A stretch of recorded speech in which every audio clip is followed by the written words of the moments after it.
Bonjour à tous, on se retrouve aujourd'hui pour une vidéo un peu spéciale. On vous plonge déjà dans la Coupe du Monde 2018 en vous présentant chaque pays. Et on commence tout de suite avec le groupe A du pays organisateur, la Russie, accompagné de l'Arabie Saoudite, de l'Égypte et de l'Uruguay. Et en ce qui concerne le pays de Vladimir Poutine, 66e au classement FIFA, il sera emmené par son capitaine, le gardien de but Igor Akinfeev. Dans l'équipe type, le milieu de terrain s'annonce costaud avec le jeune Alexander Golovin et l'expérimenté Alan Zagoev, tous les deux joueurs du CSKA Moscou, donc ils se connaissent très bien. Justement, le premier sera l'un des joueurs clés de l'équipe. Il sort d'une saison pleine avec 42 matchs pour un total de 7 buts.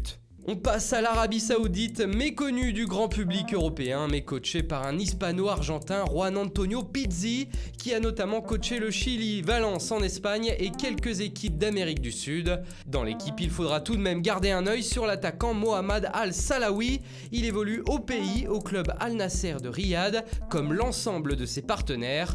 Véloce et mobile, l'attaquant est la bonne surprise des Faucons durant cette campagne. Il a tout de même marqué à 16 reprises dans les phases qualificatives. Le buteur s'apprête à disputer sa première Coupe du Monde dans une dynamique positive.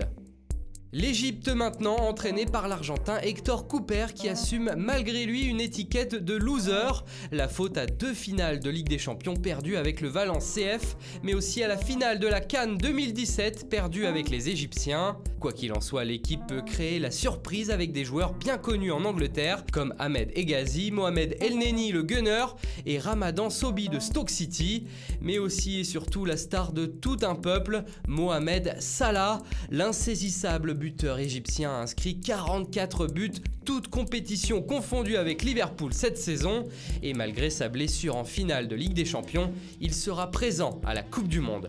On passe au favori du groupe, l'Uruguay d'Oscar Tabarez. Du haut de ses 71 ans, le maestro ne semble pas avoir encore envie de faire ses valises et les Uruguayens ne vont pas s'en plaindre. L'attaque uruguayenne fait rêver toutes les nations. Elle sera composée d'Edinson Cavani, le Parisien, et de Luis Suarez, le Barcelonais. Mais la clé, c'est la défense, avec le capitaine Diego Godín, solide défenseur de l'Atlético Madrid. À 32 ans, Godín est probablement dans le meilleur moment de sa carrière, et ce n'est pas Diego Simeone qui dira le contraire. Groupe B maintenant avec le Portugal, l'Espagne, le Maroc et l'Iran.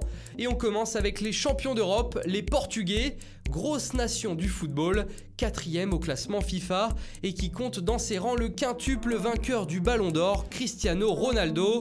L'attaquant du Real Madrid sera bien entouré techniquement grâce à de sérieux manieurs de ballon tels que Joao Moutinho, Bernardo Silva et bien d'autres encore. Mais pour revenir à CR7, c'est bel et bien lui le joueur clé. 149 sélections pour 81 buts. Cette saison avec le Real, c'est 43 buts en 42 matchs. Ses stats parlent pour lui.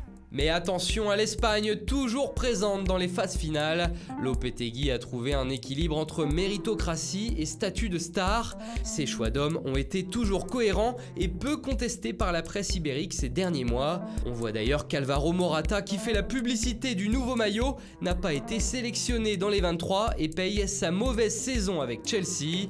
C'est une nouvelle génération qui est en place, bien soutenue par les vieux briscards comme Andrés Iniesta, Gérard Piqué et Sergio Ramos par exemple. Et forcément le leader de cette équipe, ce sera lui, le charismatique Sergio Ramos. Toujours dans le groupe B, on retrouve le Maroc d'Hervé Renard, le technicien français. Après ses 2 succès à la CAN en 2012 avec la Zambie et en 2015 avec la Côte d'Ivoire, il arrive à se qualifier pour la première fois en phase finale de la Coupe du Monde avec une sélection africaine et tentera de passer le premier tour. Le Maroc dispose d'atouts intéressants dans son équipe, on peut citer notamment Achraf Hakimi du Real Madrid et Hakim Ziyech de l'Ajax Amsterdam. Ces jeunes sont entourés par des cadres comme Mehdi Benassia de la Juventus Turin. Sa puissance, son efficacité dans le jeu aérien et sa rigueur lui ont valu des transferts de prestige au Bayern Munich et à la Juve. L'Iran maintenant, 36e au classement FIFA qui a réalisé des éliminatoires de haute volée. Ce sera le 2e mondial du Portugais Carlos Queiroz à la tête de la sélection iranienne. Il a su se faire adopter par ses joueurs et ses supporters grâce à ses résultats mais aussi grâce à son son tempérament.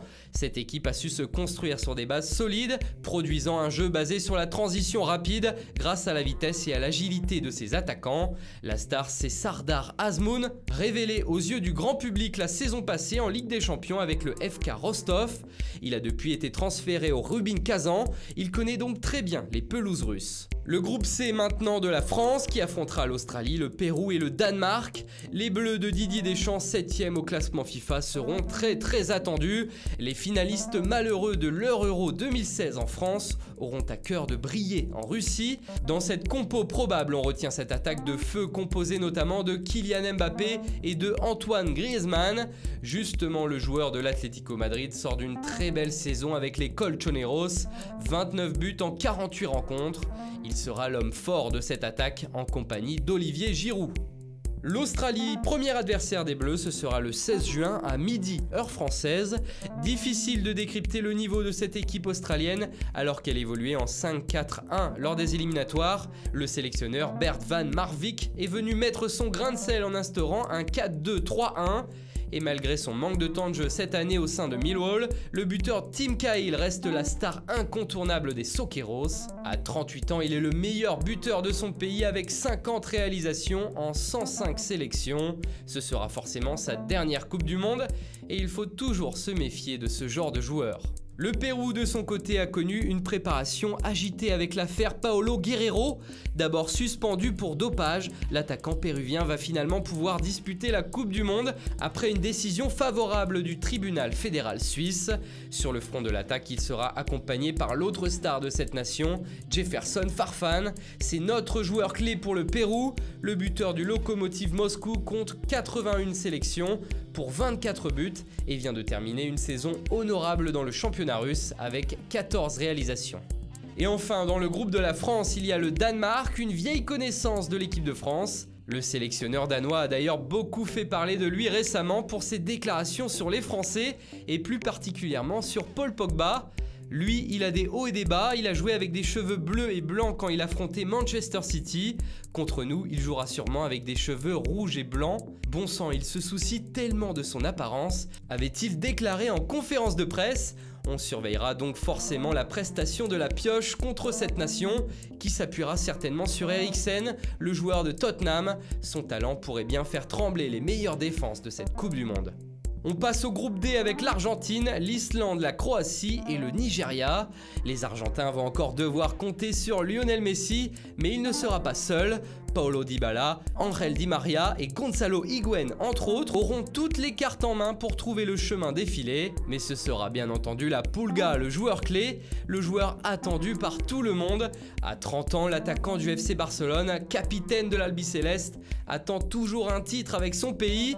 Fou de rage après la défaite en finale de la Copa América en 2016, il avait même annoncé sa retraite internationale avant de faire marche arrière et de revenir porter les couleurs de son pays. L'Islande maintenant, surprenante petite nation de football, aura fort à faire dans ce groupe D. Elle avait surpris pas mal de monde en 2016 à l'Euro et la voici désormais qualifiée pour le mondial en Russie.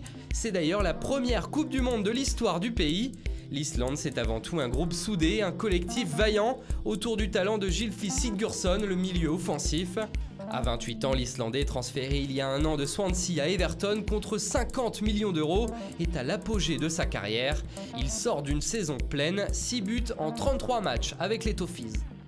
En ce qui concerne la Croatie, les qualités se trouvent forcément au milieu de terrain. En effet, tous les amateurs de football connaissent Luka Modric, le capitaine, Ivan Rakitic ou encore Marcelo Brozovic. Ces joueurs-là vont faire transpirer la plupart des coachs adverses. En attaque, c'est plutôt puissant là aussi avec Perisic, Kalinic et Mandzukic. Mais le joueur clé de cette nation croate, c'est bien évidemment le récent vainqueur de la Ligue des Champions avec le Real Madrid, Modric. Il facilite les attaques et ratisse de nombreux ballons dans l'entrejeu. Il est l'ennemi numéro 1 des adversaires de la Croatie. Et enfin, dernière présentation avec le Nigeria du sélectionneur Gernot Rohr. L'expérimenté et capitaine de cette sélection, John Obi Mikel, sera précieux au milieu de terrain pour rivaliser dans ce groupe D très relevé. Le capitaine nigérian se présente comme la pièce maîtresse de cette sélection depuis plusieurs années. Vainqueur de la Ligue des Champions en 2012 avec Chelsea et de la CAN 2013 avec le Nigeria, il possède une grande expérience en équipe nationale et la transmet à merveille à ses partenaires qui s'épanouissent. Malgré son départ pour la Chine en 2017, il reste performant grâce à sa puissance et sa science du football. La semaine prochaine, dimanche également, nous vous présenterons les autres groupes avec le Brésil, la Suisse, le Costa Rica et la Serbie dans le groupe E, puis l'Allemagne, le Mexique, la Suède et la République de Corée dans le F. Attention aux Belges dans le groupe G qui seront opposés au Panama, à la Tunisie et à l'Angleterre. Et enfin dans le groupe H, la Pologne, le Sénégal, la Colombie et le Japon se disputeront les 2 places qualificatives pour la suite de la compétition. Dans les commentaires, n'hésitez pas à nous donner vos pronostics pour chaque groupe.